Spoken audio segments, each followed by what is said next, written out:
que tu connais Pluto. Bien sûr, c'est le chien de Mickey et Minnie, ou de Donald. Cela dépend des versions. Mais est-ce que tu savais que le toutou orange était tombé dans le domaine public le 1er janvier 2026 ? Enfin, plutôt sa version de 1930. Et à cette occasion, je te propose, cher petit koala, d'en découvrir davantage sur lui. Allez, c'est parti! Pluto a été créé en 1930 par l'animateur Noam Ferguson. C'est un chien Saint-Hubert. Le Saint-Hubert est un chien originaire de Belgique. Il est notamment utilisé comme chien de détection pour la chasse à courre. Le chien de Saint-Hubert est décrit comme très doux, gentil, sociable et attaché à son maître. Et fait amusant, il devient d'ailleurs temporairement sourd quand il flaire une piste. Ce qui peut expliquer pourquoi dans le court-métrage, le pique-nique, sorti en 1930, Pluto fait un peu n'importe quoi et ne semble pas du tout écouter les cris désespérés de Mickey et Minnie qui sont très clairement paniqués quand ils tirent la voiture en poursuivant des lapins. Toujours est-il qu'il demeure très fidèle à ses maîtres. Pluto ne parle pas, enfin, presque. Les seuls mots qu'il réussit à prononcer sont Kiss me, donc embrasse-moi, dans le court-métrage La chasse à lion, sorti en 1931. Mais ça ne l'empêche pas de demeurer très expressif. D'ailleurs, les voix originales de Pluto sont Pinto Colvig, Lee Miller, Clarence Nash, James MacDonald et Bill Farmer. Et si à présent, tu en apprenais davantage sur l'histoire de Pluto. Pluto est apparu pour la première fois donc en 1930 dans Symphonie enchaînée, en tant que couple de chiens policiers, mais sans avoir de nom. Et Walt Disney fut tellement impressionné par l'animation des chiens de Ferguson que cela devint un personnage récurrent. Puis Pluto, qui ne s'appelait pas alors ainsi, apparut dans le pique-nique, sorti le 23 octobre 1930. Présenté comme le chien de Minnie, il se prénommait Rover. C'est dans La chasse à l'élan, sorti le 3 mai 1931, qui devint le chien de Mickey et prit le nom de Pluto. Selon l'animateur Ben Sharpstein, Rover était trop commun. Et si certains pensent que Pluto venait de Pluto, découverte peu de temps auparavant, John Calmaker, un historien, estime plutôt, c'est le cas de le dire, que cela venait du fait que ce brave Walt Disney avait un chien nommé ainsi. Eh ben, dans tous les cas, c'est à se demander pourquoi on n'y avait pas pensé. Pluto. En 1931, Pluto apparaît auprès de Mickey dans la bande dessinée Mickey et Pluto. C'est un chien vagabond qui suit Mickey, visiblement attiré par la glace que mange ce dernier. Mais ce n'est qu'en 1932 qu'il apparaît pour la première fois en solo dans Rien qu'un chien, puis dans Papa Pluto en 1936.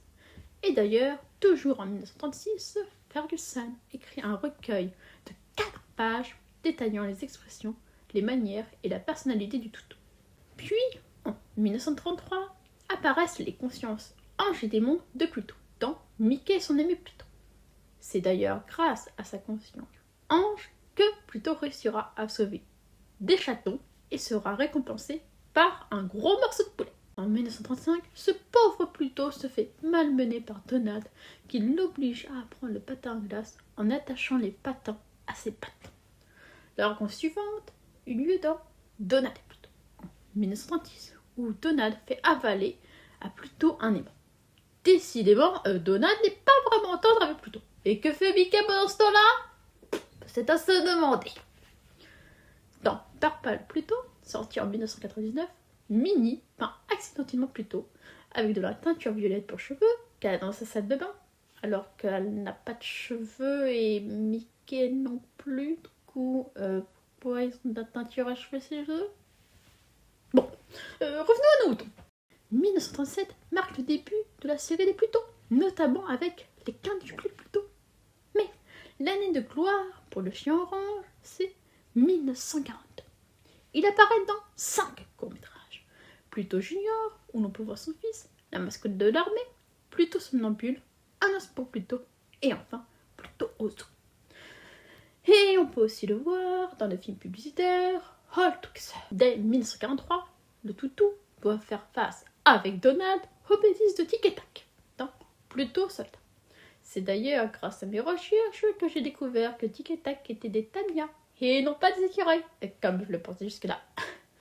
Toujours est-il que Pluto apparaît en 1953 dans Mickey à la plage. Le 21 mai 1986, il apparaît pour la première fois en tant que show dans la série Bébé Disney, qui a été publiée dans le journal de Mickey. Et enfin, il apparaît dans la série de jeux vidéo Kingdom Hearts, encore les jeux en ligne Toons Online. Depuis 1930, Pluto est apparu dans de très nombreuses histoires, et ce, partout, à travers le monde. Bon, ici à présent, je te racontais des anecdotes bien croustillantes sur Pluto. C'est parti. Certaines anecdotes sur Pluto volent leur pesant de cacahuètes. En France, il s'est d'abord prénommé Tom, puis Moule à gaufres en 1935, afin de prendre le nom de Pluto le 17 juillet 1937. Alors, pourquoi de tel nom? Eh bien malheureusement, malgré mes recherches, je n'ai pas réussi à trouver. Mais si tu sais, n'hésite pas à me le dire en commentaire. Après avoir fait la connaissance de la chienne Nitouche, il lui avoir causé pas mal d'ennuis, Pluto fut abandonné par ses maîtres et emmené au chenil par la fourrière.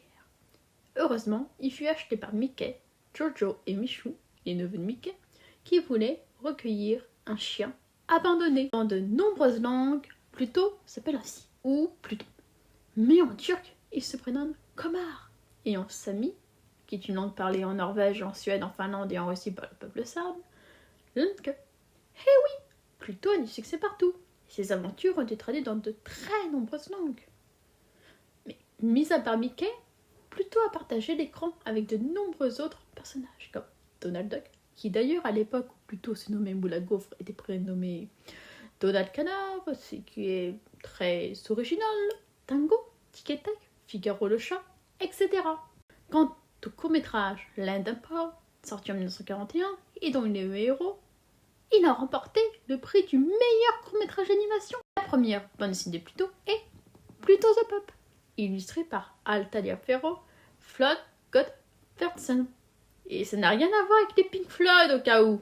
Pluto a eu plusieurs compagnes, comme Fifi, une pékinoise, qui est l'animal de compagnie de Minnie, et qui est apparue dans Le Premier Amour, en 1933.